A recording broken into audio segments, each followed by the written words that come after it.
Olá pessoal, hoje nós viemos para dar uma videoaula para a disciplina de Avanços em Biologia Celular e Molecular, ministrada pela professora Adriana Madeira do curso de pós-graduação em Biotecnologia da Universidade Federal do Espírito Santo. Nessa videoaula apresentaremos os conceitos de epigenética e relação com os fatores ambientais, dando enfoque à nutrição. Abordaremos também a diferença entre a nutrigenética e a nutrigenômica, o mecanismo de modificação epigenética e a influência de alguns alimentos na expressão gênica e algumas doenças relacionadas à nutrigenética.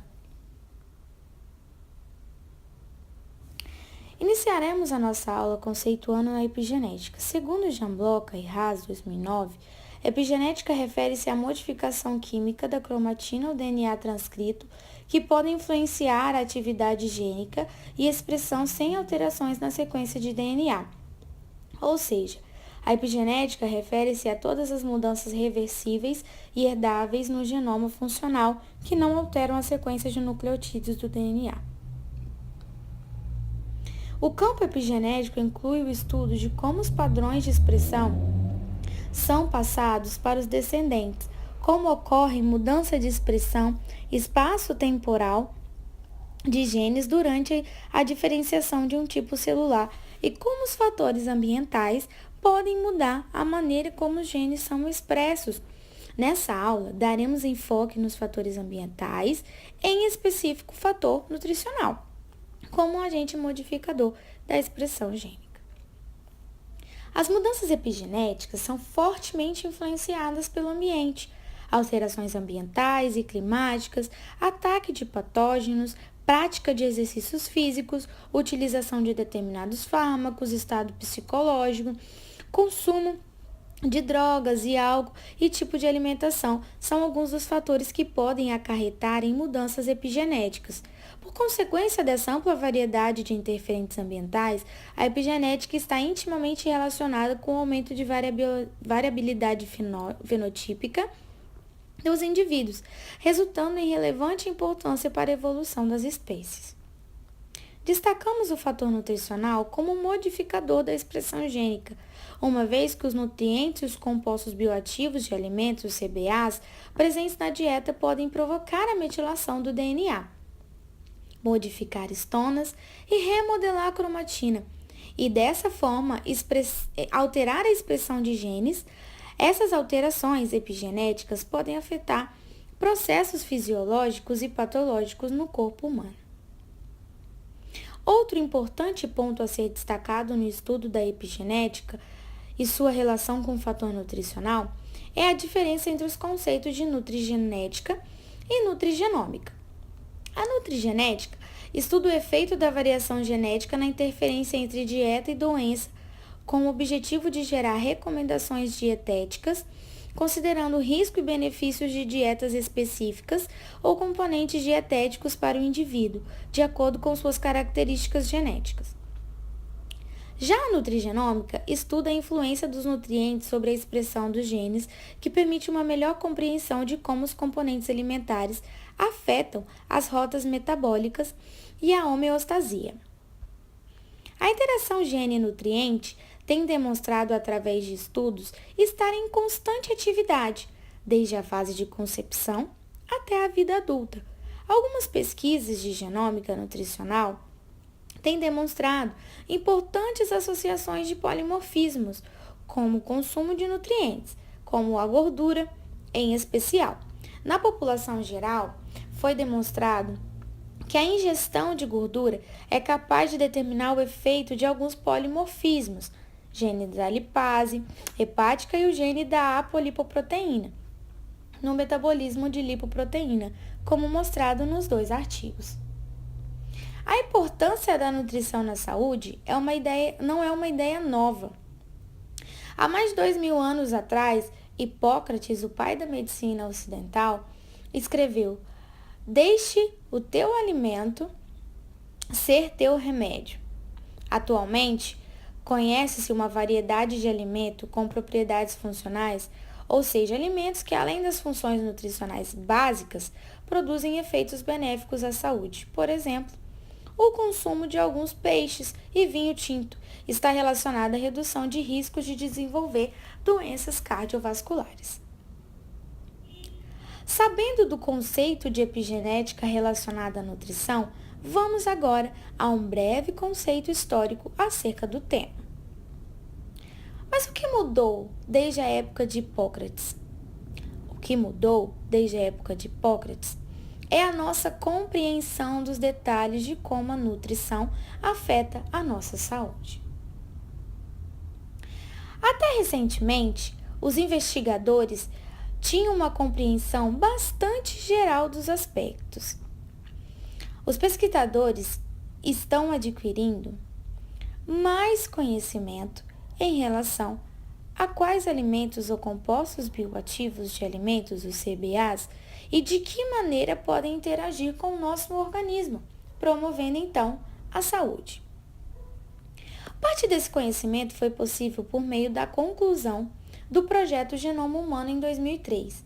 Atualmente, sabe-se que o nosso genoma contém aproximadamente 20 mil genes, número bem menor do que os 120 mil inicialmente estimados. Assim, o objetivo da era pós-genoma é compreender a função desse gene e como são afetados por fatores ambientais. Nesse sentido, acredita-se que pelo fato de estarmos expostos à alimentação ao longo de toda a nossa vida, desde a fase intrauterina, seja considerado principal fator envolvido na modulação da expressão gênica. Assim, diante dessa interação de genômica mais nutrição, surge então a nutrigenômica. Mas como a nossa alimentação pode influenciar a nossa genética? Para compreendermos como os alimentos da nossa dieta podem influenciar no desenvolvimento de certas doenças e ocasionar alterações de fenótipo, é preciso entender os mecanismos de modificação epigenéticos, nutrigenéticos e nutrigenômicos.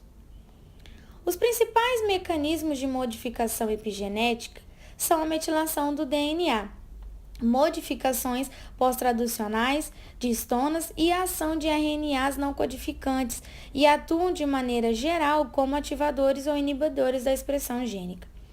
A metilação do DNA é um processo epigenético que se baseia na adição de um grupo metil ao carbono localizado na posição 5' da base de DNA citosina através de uma ligação covalente, tendo como doador o grupo metil. Ocorre majoritariamente em regiões ricas em citosina e guanina, denominadas ilhas CPG, onde encontram-se regiões promotoras dos genes, e está relacionada normalmente ao silenciamento de genes. Na metilação do DNA, podemos ter a hipermetilação ou hipometilação, sendo que a hipometilação desencadeia um aumento na expressão gênica, podendo então levar à ativação de genes silenciados, incluindo os oncogenes, enquanto a hipermetilação diminui a expressão de genes-alvo, como, por exemplo, os genes supressores de tumores. Já as modificações das histonas modulam a estrutura da cromatina e determinam seu grau de condensação para controlar a expressão gênica. Os processos de modificações de histona incluem mecanismo de acetilação, fosforilação e ubiquitinação. Esses mecanismos são mediados por atividade enzimática e incluem a acetilação de lisina, metilação de lisina e arginina, fosforilação de serina e treonina, ubiquitinação de lisina, glicolização, sumoilação, ribosilação de adenosina, desfosfato e carbonilação. As modificações de histona têm como função o empacotamento do DNA e regulação e ativação ou silenciamento dos genes. Por fim, Os microRNAs não codificantes são expressos na maneira tecido específica e controlam importantes processos biológicos, como a proliferação, a apoptose, diferenciação celular.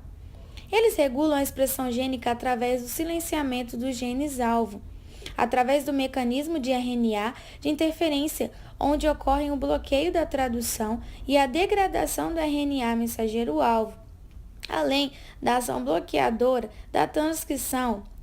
Os RNA-seq podem ser associados à metilação de sequência de DNA. Agora que já entendemos o mecanismo e já sabemos a diferença entre nutrigenômica e a nutrigenética, observamos que todos os mecanismos parecem estar interligados para a organização estrutural da cromatina, tornando-a mais acessível, ou não os fatores de transcrição. Mas como especificamente cada composto bioativo atua na expressão gênica? Substâncias fitoquímicas presentes nas frutas, legumes, bebidas, especiarias têm demonstrado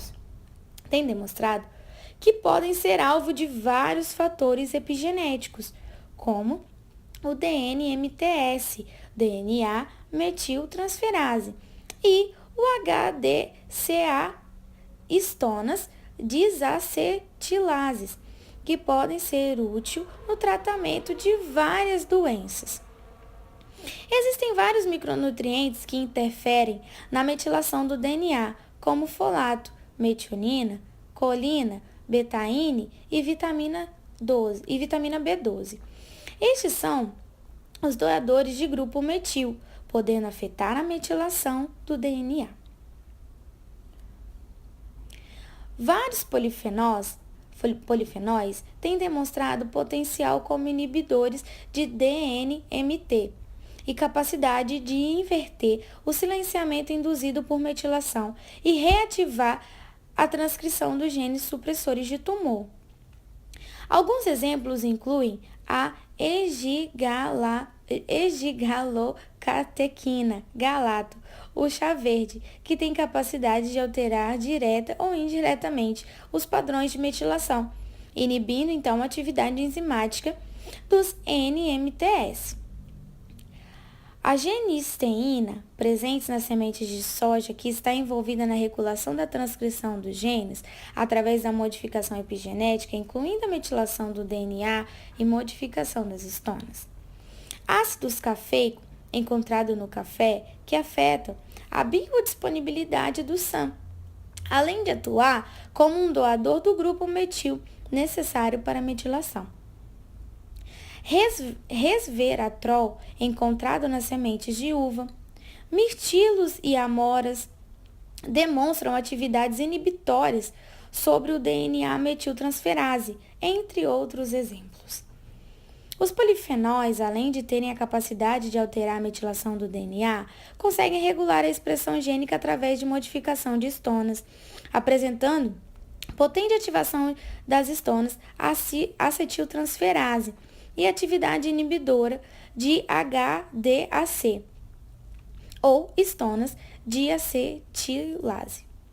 Alguns exemplos incluem esgigalocatequina, galato de chá verde, a genisteína e curcumina, encontrado no açafrão da terra, que desempenham um papel importante na acetilação de histonas, abrindo a cromatina e ativando a transcrição e os genes inibitórios de crescimento tumoral.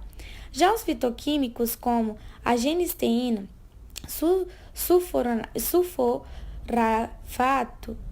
sulforafano, encontrado no brócolis, repolho e couve e alho, atuam na desacetilação das histonas, condensando a cromatina e impedindo a transcrição.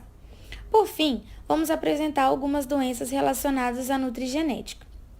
A intolerância à lactose tem como causa deficiência na produção de lactase e o acúmulo de açúcar no intestino. Este acúmulo é fermentado pelas bactérias intestinais, causando desconfortos como gases, diarreia, e vamos entender por que isso acontece. Aqui temos um esquema de como a lactase atua. Ela transforma a lactose em D-galactose e D-glicose, facilitando a absorção dos produtos no intestino delgado. Aqui embaixo temos um GIF que explica a forma visual, como que ocorre o mecanismo. Em amarelo a enzima e em vermelho o substrato, lactase, sendo convertido em produto, a D-galactose e D-glicose. Na verdade, o que temos que compreender é que não deveríamos considerar a intolerância à lactose como uma doença. É um processo normal de nosso organismo. Quando nascemos, até a nossa idade inicial, temos a produção da lactase pelo nosso organismo, já que recebemos como alimento o leite materno. À medida que crescemos e não dependemos mais do leite como fonte de alimento principal, a produção da lactase diminui. No entanto, mesmo com a enzima lactase em baixa, continuamos consumindo leite e isso gera o que conhecemos como intolerância à lactose.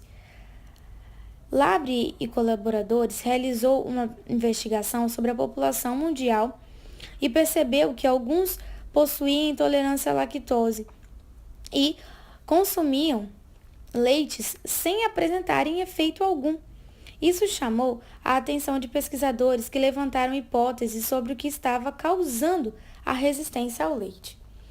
A resposta para esse mistério foi encontrada durante o próprio trabalho.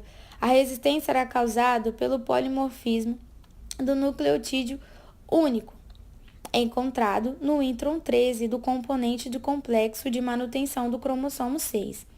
Esse polimorfismo garantiu que indivíduos como os da população europeia não tivessem a produção da lactase interrompida na fase adulta. Temos também, como exemplo, o ácido fólico, também conhecido como vitamina B9. Pode ser encontrado tanto em alimentos quanto em cápsulas dosadas. Em quantidades baixas na alimentação de gestantes, podem causar doenças na formação do feto, que perdura até a idade adulta. Mas quais são essas doenças?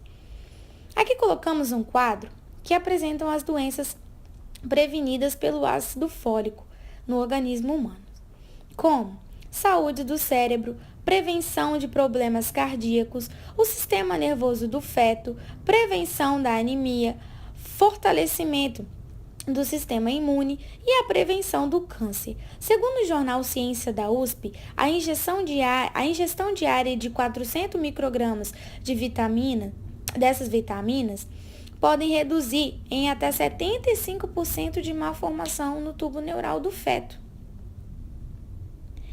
O motivo da aparição dessa doença, ou não, se deve à principal função do ácido fólico, que é controlar o ciclo da metionina. O que consiste esse ciclo? Ele controla a metilação e a desmetilação de DNA e proteína, ativando ou inativando a expressão gênica. Essas expressões gênicas incluem o aparecimento ou não dessas doenças. Bom, essas foram algumas referências utilizadas para a construção da nossa aula.